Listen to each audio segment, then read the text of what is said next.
Merci à vous de regarder Rendez-vous matin et on reprend notre rubrique consacrée à l'immigration aux États-Unis avec Maître Marcel Poirier. Bonjour Maître. Bonjour Grégory. Je vous souhaite une excellente année 2018. À toi aussi. Merci beaucoup. Merci. Et donc avec vous aujourd'hui, on va s'intéresser aux changements qu'il y a eu en 2017. On va faire un petit peu le bilan de l'année écoulée. Il y a eu pas mal de changements en termes d'immigration, notamment par rapport au changement d'administration. Après avoir passé 8 ans avec Barack Obama, la venue de la nouvelle administration Trump a fait quand même quelques changements assez importants. Alors, nous avons abordé beaucoup de sujets durant l'année 2017. Alors, cette année, je crois que c'est important de regarder en arrière et de voir qu'est-ce qui a été les modifications par la nouvelle administration. Alors, je vais dire que la plus importante, c'était surtout au niveau des interviews, au niveau des analyses des dossiers sur les visas investisseurs et aussi sur les dossiers basés sur l'emploi. Alors, Donc les interviews pour les visas E2. Pour les visas E2 investisseurs. Alors, c'est les deux aspects que je vois qu'il y a eu des modifications les plus importantes. Et à quel niveau, justement? Alors, au niveau des dossiers sur l'emploi, des visas de travail pour les gens qui veulent venir travailler aux États-Unis, maintenant, les dossiers sont beaucoup plus difficiles dans le sens que Trump avait retiré le premium processing pour les H-1B.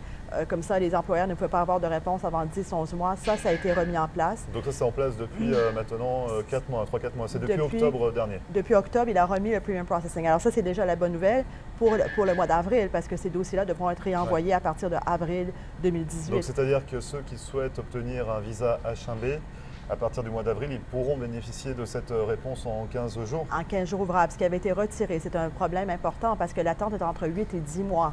Alors, une société qui voulait faire venir un professionnel de l'étranger, souvent ne pouvait pas attendre 8 à 10 mois. Alors, ce qui est arrivé, c'est que la nouvelle administration voulait que les employeurs américains qui cherchaient à employer des gens donnent le travail dans un premier temps aux Américains. Alors, tous ces dossiers, même à aujourd'hui, les dossiers sont analysés avec plus de précision, dans le sens que est-ce que l'employé de l'étranger a une expertise, des connaissances qu'un Américain n'a pas et pourquoi l'employeur américain ne peut pas trouver quelqu'un aux États-Unis. Alors, il faut donner beaucoup plus de documentation sur les besoins de l'employeur américain et aussi plus de documentation sur l'employé américain. Alors, il y a eu plus de refus sur les visas de travail. Il faut les reprendre un par un. Il faut regarder pourquoi et comment nous pouvons arriver pour ces entreprises américaines, souvent des très grandes entreprises. Hier, j'étais avec une entreprise qui avait au-delà de 350 employés et qui voulait faire venir quelqu'un de l'étranger. Et même à ce niveau-là, il faut vraiment que la personne qui vient soit très qualifiée. Au niveau des visas investisseurs, au niveau des interviews. Pour terminer sur le H1B, c'est vraiment une bonne nouvelle. C'est la bonne nouvelle, on va dire, de l'année 2017, avec ce premium qui fait son retour dès le mois d'avril. Le mois d'avril, parce que les dossiers sont envoyés pour le 1er avril. Alors, nous allons commencer à préparer les dossiers H1B janvier, février, parce que mars, ils doivent être clôturés et être envoyés pour le 1er avril. Donc ça, c'est la bonne nouvelle. Par contre, il y a eu quand même des petites complications, des difficultés, notamment au niveau des interviews. C'est ça pour le visa E2? Pour le visa investisseur, alors, il y a deux aspects pour les interviews qu'il faut parler. Alors déjà, pour toutes les cartes vertes basées sur l'emploi, pour les gens qui sont déjà ici aux États-Unis avec des statuts non immigrants, des visas TN, L1, H1B1, E2, pour les gens qui font leur demande de carte verte basée sur l'emploi de l'intérieur des États-Unis ou pour les gens avec aptitude extraordinaire qui font un changement de classification aux États-Unis, maintenant, tous ces dossiers, ils ont une interview en personne dans un bureau local d'immigration. Donc ça a été mis en place? Ça a été mis en place l'année 2017. Par la poste, c'est ça? On pouvait faire changement facilement? Alors ça, c'est un changement très important parce que ça n'avait pas été fait depuis, je vous dirais, depuis au moins, si je me souviens bien, depuis au moins 10-15 ans. C'était le cas il y a plusieurs... Encore une fois, nous avons changé d'administration. Pendant 8 ans, nous étions avec Obama et c'était bien avant Obama que ça existait dans le temps. Maintenant, même mon staff, ils n'ont jamais vu des interviews basées sur l'emploi. Et ça se passe comment justement? Parce que si on faisait un changement par la poste, on remplissait un formulaire forcément. Là, l'interview, est-ce qu'elle apporte un plus ou alors c'est le même formulaire qu'on explique à l'oral? Ça se passe comment? C'est le même formulaire qui est envoyé, qui est rempli, sauf qu'au moment de l'interview, les gens sont questionnés sous serment. La partie sur la sécurité, la partie sur le respect de la Constitution, sur les questions de terrorisme, les questions de criminalité. Toutes ces questions-là, maintenant, sont faites en personne devant un officier d'immigration. Et quand j'y suis allée avec un client, je leur ai posé la question pourquoi ils avaient décidé de faire cette nouvelle interview. Ils ont dit qu'ils voulaient voir les personnes physiques parce qu'il y a eu des problèmes avec des fraudes dans les photos. Ils voulaient mettre les gens sous serment. et leur poser des questions de sécurité et tout est enregistré. Alors, ça, c'est quelque chose d'important qui est nouveau. Est-ce que c'est plus compliqué maintenant d'obtenir cette carte verte basée sur l'emploi? Non, c'est pas plus compliqué. C'est pas plus compliqué. Ils ont additionné cette interview maintenant que les gens doivent se déplacer devant un officier. C'est sûr que c'est toujours un élément de stress. Quand vous allez devant un officier, c'est en anglais. Pourquoi c'est plus par la poste? Les délais sont beaucoup plus longs. Alors, un des changements importants, c'est par exemple les cartes vertes basées sur le mariage. Oui. Les délais pour obtenir les permis de voyage, permis de travail, même le changement de classification, ça a presque doublé en temps. C'est très, très long. Alors ça, c'est un autre changement. Pourquoi les délais? Parce que les contrôles de sécurité sont plus importants.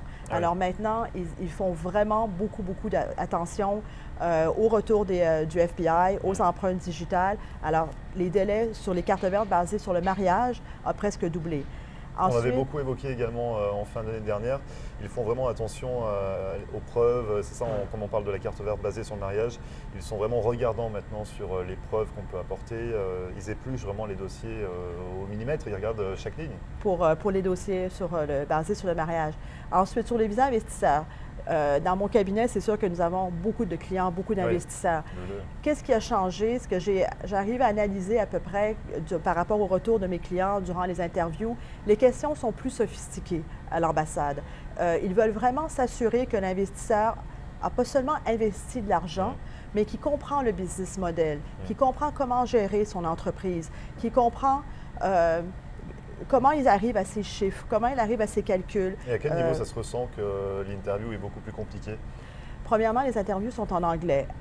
C'est très rare, pratiquement jamais, très, très rare, je peux vous dire moins de 2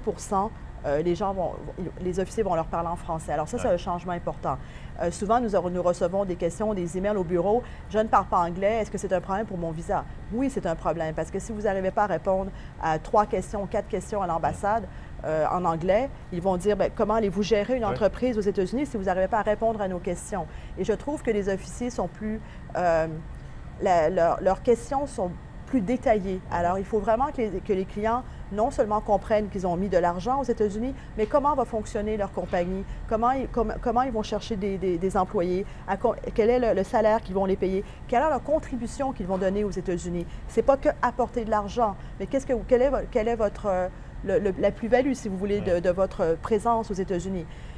Cet élément est différent d'avant. Les lois n'ont pas changé sur les visas investisseurs, mais je crois que leur façon de regarder les dossiers, d'analyser les dossiers et leur façon de faire les interviews est différente. Alors, c'est sûr que de mon côté, je dois préparer les clients en conséquence, surtout ceux qui ont de la difficulté avec l'anglais, de la difficulté avec la compréhension. Je leur conseille de prendre des tuteurs s'ils n'arrivent pas à parler anglais, parce que l'entretien est important, ou ne pas aller à l'ambassade tout de suite, de décaler le rendez-vous. Pour être vraiment prêt, être certain d'être prêt et pas rater la chance d'obtenir le visa. C'est ça. Donc ça, c'est pour les visas E2. On a également beaucoup de questions sur le visa EB5. Sur la carte verte EB5. Alors justement, j'arrive de la conférence qu'il y a eu à Las Vegas sur le EB5. Alors les délais ont été prolongés. Les délais qui étaient le 8 décembre ont été prolongés par quelques jours pour le 500 000 $. Et qu'est-ce qui va changer en grande partie pour le EB5 dans l'année 2018? Ça va être bien sûr les montants qui vont changer de 500 000 à presque 1 million $, mais surtout les zones. Alors aujourd'hui, nous avions beaucoup de zones que nous pouvions investir que 500 000 $ et qui étaient considérées rurales. Alors leur carte, si vous voulez, qu'ils vont... élargie ou... Assez rétrécie. Alors, beaucoup moins de zones vont être considérées défavorisées et plus de zones vont être considérées normales. Alors, ces montants-là vont changer. Nous avons espoir que les délais vont être un peu moins longs pour retirer la condition des EB5, mais le programme, à aujourd'hui, existe toujours. Nous allons voir quelles modifications que notre président va nous donner sur le programme EB5. On va voir comment ça évolue pour le EB5. Pour terminer, Maître Marcel Poirier, est-ce qu'on peut dire qu'il est plus compliqué aujourd'hui d'obtenir un visa pour venir s'installer aux États-Unis? Il n'est pas plus compliqué. Ce que nous vivons aujourd'hui, nous l'avons vécu durant l'administration de Bush. C'est un peu la même chose.